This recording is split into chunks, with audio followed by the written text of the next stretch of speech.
Portion Acharei Kedoshim. Acharei Kedoshim.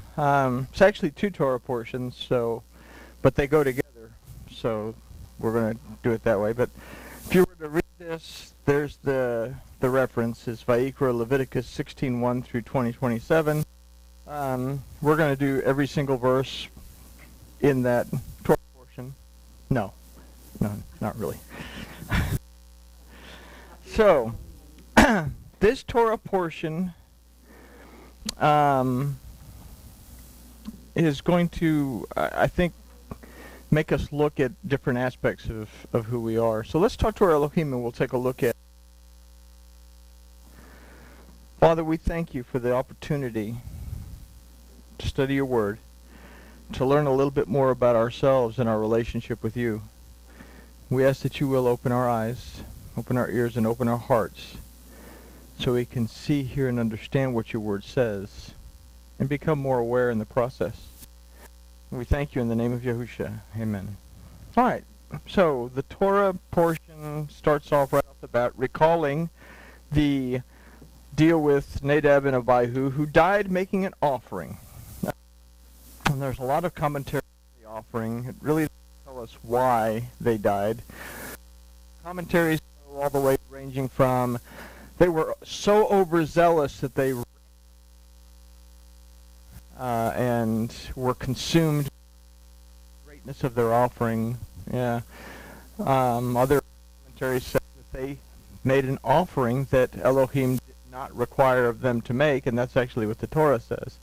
So we have 2 points of view. What we have to consider is that, right or wrong, if our offering is not made in agreement with the word of God, we do risk spiritual deterioration, even to the point of spiritual death. Okay, something to very seriously understand. It is in this that we have to consider some of the lessons in Parsha Acharei Kedoshim. We all say that we want to have a Torah observant life.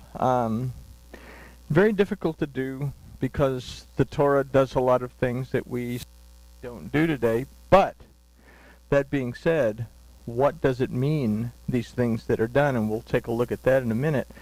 But we have to take into account two factors if we say that we're going to be Torah observant. The first factor is our inner development and our connection to our Elohim. And then the other factor is our development, which connects us to the world around us. And these are the these are the two commandments that Yahusha said were the most important.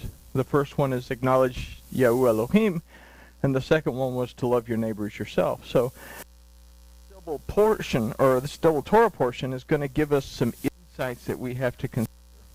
So we'll begin with Vayikra, Leviticus 16, 2 through 4.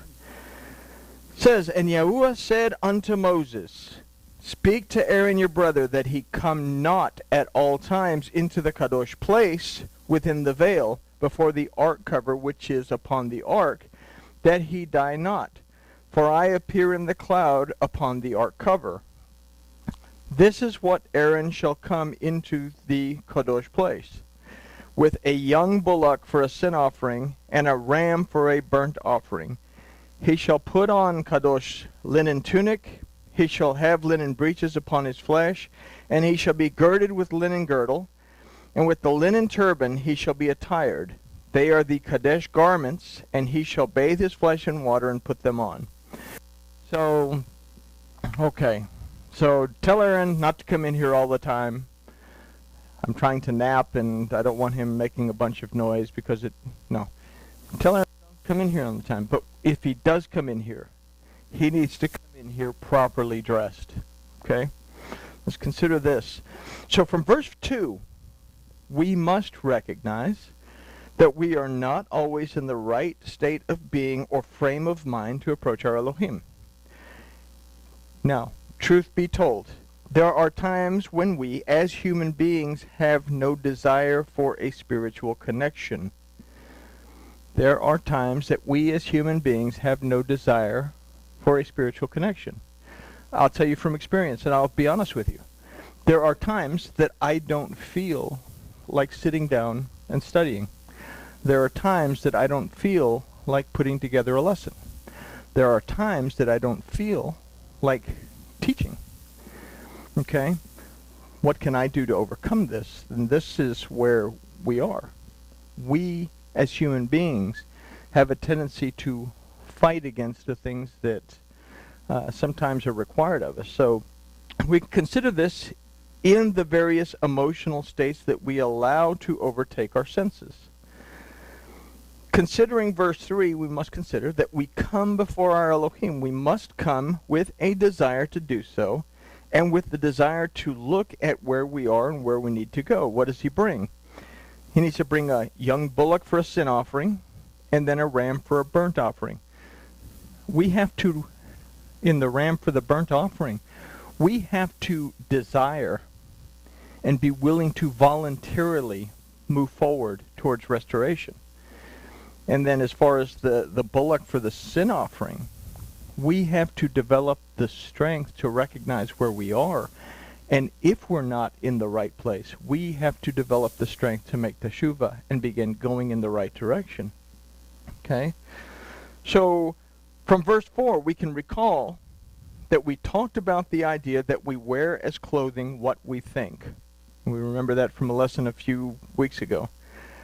So this verse illustrates that we must be in the right frame of mind when we approach our Elohim, and especially when we seek to make the spiritual connection. We can consider this somewhat from the offering of the Azazel, which is the 2 goats in Vayikra. So we know from the storyline that they had 2 goats, and one goat they'd cast lots, and one goat would be chosen to be put to death, and the blood sprinkled on the altar as atonement for the sin. The other one, people would put their hands on the head and they would release all their sin to that goat, and then they send it off into the wilderness, the sins to be forgotten. So let's take a look at maybe a slightly different aspect of this Azazel. In the Torah portion it says, "And he shall take 2 goats and set them before Yahuwah at the door of the tent of meeting. And Aaron shall cast lots upon the 2 goats, one for Yahuwah and the other for the lot of the Azazel. And Aaron shall present the goat upon which the lot fell for Yahuwah, and offer him for a sin offering. Which the lot fell for Azazel shall be set alive before Yahuwah to make atonement over him, to send him away for the Azazel into the wilderness." So, what do we bring before our Elohim? Okay? What do we bring before Elohim? Is it praise and gratitude, or is it fear, pleading, and complaint? Is it praising, gratitude, or is it fear, pleading, and complaint? The word for the goats is chasa'arim, that from the root sa'ar means a storm that brings fear. So it's a representation for us of those things that cause anxiety. So here's the question. When do we go to Elohim? Do we actually, truthfully, set legitimate time aside to sit down and have a conversation just out of gratitude, and just like you and I would have a conversation? Or do we only go to Elohim when we have anxiety, we need something, and something to think about? Do we know what we really need to present to our Elohim, as opposed to those things that we must simply let loose and forget? There are things that we can actually do something about, and there are things that we can't do anything about. What do we bring before Elohim? What is the quality of the concerns that we bring before our Elohim? Okay? So before we come to our Elohim, we must know where we are in our state of mind, so that we do not come forward rambling. If I'm going to have a meeting with someone, I try to write down notes, so in advance I'll know what I want to ask, and kind of have an idea of what these people are going to ask me, so that I'm not being able to give the right answers. What kind of preparation do we make before we have this conversation with our Elohim? Are we ready to have Now, it's not to say that we can't go to Elohim for anything. But when we were children, we went to our parents for every little thing. when we're adults, children come to us for every little thing. How do we feel about that? We had the incident today. One of the daughters knew where a bank was. And did you Google it? Well, I'll just call Pops. Why are you going to call Pops? Google it. And this is how we are sometimes. Do we think things through before we sit before our Elohim? Really want to. Okay? So we can also consider forgiveness to be reflected in the Azazel. Holding on to grudges can also affect our spiritual connection and our desire to approach our Elohim. So we have to be able to perceive, discern, and understand what we must forgive. And then we have to allow to let go and be forgotten what doesn't need necessarily to be forgiven. We get offended. Nothing happens. Can I let go of the offense? Just let it go because there's nothing to forgive. People are entitled to their opinions, right? So we consider this farther in the commandment to keep the Day of Atonement. Okay? So within this little Torah portion is also the date given for what we would call Yom Kippurim, but we're going to take a look at Yom Kippur from a different point of view. It's verse 29 and 31. It says, "And it shall be a statute forever unto you in the 7th month, on the 10th day of the month, you shall humble your souls, and shall do no matter of work, the homeborn or the stranger that sojourns among you. For on this day shall atonement be made for you, to cleanse you from all your sins shall you be clean before Yahuwah. It is a Sabbath of solemn rest to you, and you shall humble your souls. It is a statute forever." So, traditionally, we've talked about it a few times. Traditionally, people go all day without eating, and they don't wear deodorant, they don't change clothes, they wear dirty clothes, they dig them out of the dirty clothes hamper, they don't wear any leather, blah, blah, blah, and all these things that the Talmud places down for them to do. Why? Because they confuse a word that means to humble as meaning to afflict. I have to treat myself so terribly. Well, if I'm treating myself terribly, I'm hungry, I don't smell good, I haven't shaved, I haven't put on deodorant, I worked in the shop all day yesterday, so I have wood dust and goo all over me. What is my relationship with Him going to be? I want this over with. That's what it's going to be. Myself on the other term. I sit down with my snacks and drink, and then I've taken a shower and I've gotten refreshed. I put on deodorant and I sit down and I humble myself. Then I can truly look at myself and find out what my state of being is. Okay, so first, we have to note in verse 21 that this day is called a Sabbath, that from the root means to stop, to cease. Basically, the word Sabbath means to take an intermission. Our life is a show. Okay, we have the first half of the show, we take an intermission, and then we go on with the second half of the show. That just happens to be a first half and a second half every week. Okay? So we consider that for us, Yom Kippur is a single day in the year that we take to reflect our state of being and make the appropriate teshuvah. It occurs on the 10th day of the 7th month, and according to verse 31, it's a day that we are to observe forever. So first let's consider the word for month, which is bechodesh, in the month. The word chodesh comes from the root chadash that means to repair, renew, and restore. Okay, so now it becomes more than simply a day in the month. This period of time, yom, more than just a day, it also means a period of time or a time specific to something that we must look at ourselves in order to repair, renew, and restore. We consider in the 7 the letter Zion, which I forgot to put in there, that means an edged object like a sword, The ancient Proto-Sinaitic pictograph is actually a plowshare, but comes from the root zan that means to nourish. So we consider too that the seventh day is the day of rest. So in 7 we see a representation of protection, nourishment, and rest. The 10th letter of the alphabet is Yod, that from its most ancient meanings is the strength of the arm, represents our strength.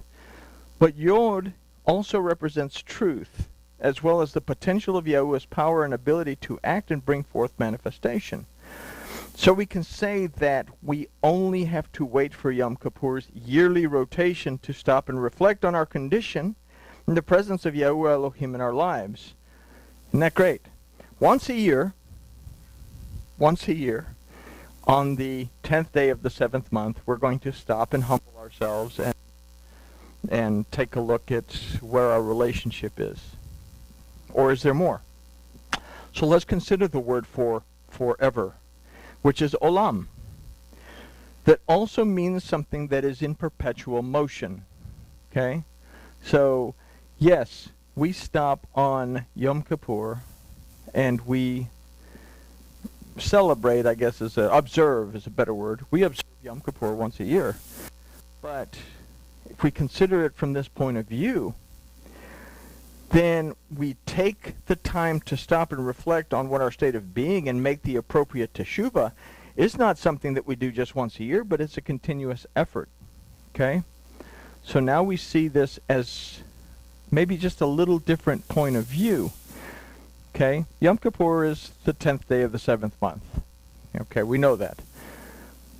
But we read this and we understand that our being humble and being willing to know where we're at, make teshuvah, change, is something that has to be in perpetual motion, something that we have to do every single day. Okay? We must continuously be aware of the source of our strength. Are we walking in truth in our lives? What is the source of our protection, nourishment, and rest? And what is the source of my or our renewal and restoration? Okay? Is it that I can do all things through Mashiach, the anointing of Yahuwah? Or ask yourself this question, am I in the mentality that I can do all things through me who strengthens me? Okay? Let's see. We're honest with each other, or ourselves, so we're going to find that a lot of the times, most of the times, I can do all things through me who strengthens me, because we're still learning to know that Yahuwah our Elohim is present with us. It goes beyond believing that Yahuwah Elohim exists. So we must not think that considering these things as a yearly event, we must become humble enough in our daily lives that we're willing to seek to know where we are, what we've learned, and what we are prepared to do to make whatever course adjustments we need to make. Again, we're answering the first 3 questions in the Torah. Where are you? Who told you? And what have you done? This is why taking the time to reflect on the Shema daily becomes so important. We may start off with no desire to don the Talit, but if we're considering the Shema as we should, this lack of desire will be replaced with the desire to approach Elohim and to seek to be connected throughout the day. I sometimes dread going out to the shop and putting a handle on something that I'm making. The motivation is to go and unlock the door and walk in there. And as soon as I pick something up, the next thing is to pick something else up. And before I know it, I've got that something else glued to something else, and I'm doing this over here, and I'm looking at it, and I'm saying, well, that's not right, and then I'm so focused now on doing what I do. Why do we do the Shema? Because the Shema, we don this Talit. I don't want to pray right now. I don't want to study right now. I don't want to spend time with Elohim. There's something better to do on TV. I want to go out. Half Price Books is having a great sale. I don the Talit. And I grab these and I look at the blue thread. Now it has my attention. And then I say those first 2 words, Shema Yisrael. Shema. Do I perceive, discern, and understand right now at this moment at this moment in time, whether I am wrestling against my Elohim or whether Elohim prevails. Now the ball has started to roll. I've picked up that piece of steel and I've slapped a handle to it, and now I'm wanting to finish. Do I recognize where I am in my Elohim? This is why the Shema is so important, because it draws us into the presence of our Elohim so that we become motivated to have a conversation with our Elohim, to study something, to prepare a lesson, to go teach. Okay? So, I've lost myself. Good. All right, so we've done the Talit. But if we're considering the Shema as we should, this lack of desire will be replaced with the desire to approach Elohim and seek to be connected throughout the day. Throughout the day. It sounds like I'm in New York. Throughout the day. Okay. To not do this leads us to consider Vayikra 17, 3 and 4. That says, what man soever there is, or there be, of the house of Israel that kills an ox or a lamb or a goat in the camp, or that kills it outside the camp, and has not brought it to the door of the tent of meeting to present it as an offering unto Yahweh before the tabernacle of Yahweh, blood shall be imputed unto that man. He has shed blood, and that man shall be cut off from among his people. Okay? So we're making sacrifices outside the camp, and we're not bothering to bring anything to Elohim. Okay, let's take a look at this. If we don't take time to form a connection with our Elohim and seek him with a desire to do so, then we're sacrificing away from the presence of our Elohim. Can I sit down and pray without wanting to pray? Can I sit down and pray without necessarily caring whether I form a connection with my Elohim or not? Yes, I can do that, because I can go through the motions. I'm outside bringing anything to the tabernacle. Okay? So we spiritually consume the life essence of what we're offering instead of extending it outward to connect with our Elohim. In this, we're in a state of separation. These verses allow us to take an intermission and reflect on our state of being before we seek to perceive someone else's. Okay? We have to be able to know where we're at before we can consider where someone else is at. Chapter 18 deals with looking upon the nakedness of others and the relationships involved in doing so. What we must consider from chapter 18 is that we're not to judge, or worse yet, condemn others based on what we see and hear. We must not do so regardless. When we see the condition of others, we must put the thought process of the Azazel into motion. What do we seek Elohim about concerning this person or the relationship? And what do we simply allow to be released and forgotten? Okay? So, our spiritual state of being reflects outward now. We've talked about to reflect it inward. How does it reflect outward? So now if my spiritual state of being on the inside isn't right, it reflects outward. And then I do not do unto others as I would have them do unto me, so to speak. The chapters that we've considered allow us to consider deeply chapter 19:2 that says that we must be set apart to Elohim as he is set apart to us. You know, we read this as, be holy for I am holy. Well, okay, that doesn't make any sense. I have to be divine because Elohim is divine. I can't wrap my head around that. The concept of, am I set apart to my Elohim? Am I set apart in my actions? Just as Elohim is set apart to me and set apart to me by his actions. So we can consider that we must seek to put as much dedication into our relationship with our Elohim as he does towards us. This begins with a review of verse 3 that says, honor your mother and your father. Now, we recall that the commandment is originally given in Shemot 20:12, but that the wording is different in 20:12. 20:12, it says, honor your father, then your mother. So what we have to take into account is that we must grow spiritually in our lives to where the spiritual connection takes precedence over our physical dependence. Where were they in the wilderness when the commandments were first given? They were nowhere near a state of being where they were going to be spiritually dependent on Yahuwah Elohim. Everything about them depended on their physical existence. And that's where we are in the beginning of our relationship with our Elohim. Everything is about me. As we grow in our relationship with Elohim, and as the inside of us begins to blossom into that spiritual creature that we were meant to be, then the roles are reversed.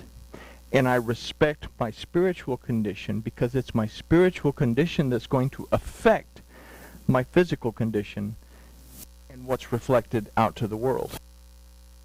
Brought up a very, I guess now it makes sense, it brought up something dealing with the verse in Bereshit 3:21, where it says, and Elohim gave the Adam outer garments of skin. Okay? Gave them outer garments of skin. But the word for skin is or. Okay, it means skin. Comes from a root ur that, you recall what it meant right off the bat? Skins.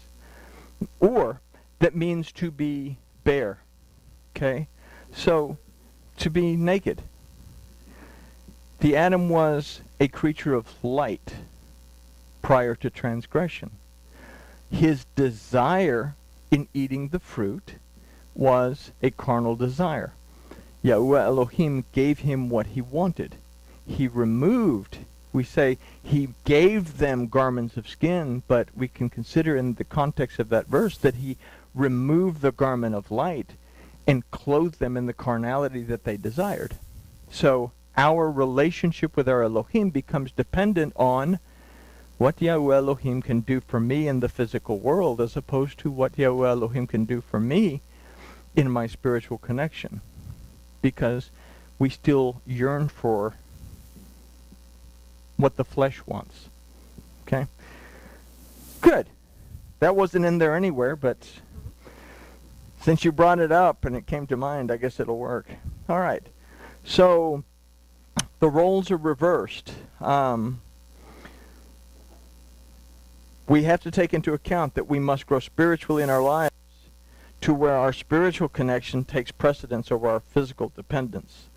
Only in this can we fully experience chapter 18, verses 4 and 5. My ordinances shall you do, my statutes shall you keep, to walk in them. I am Yahweh your Elohim.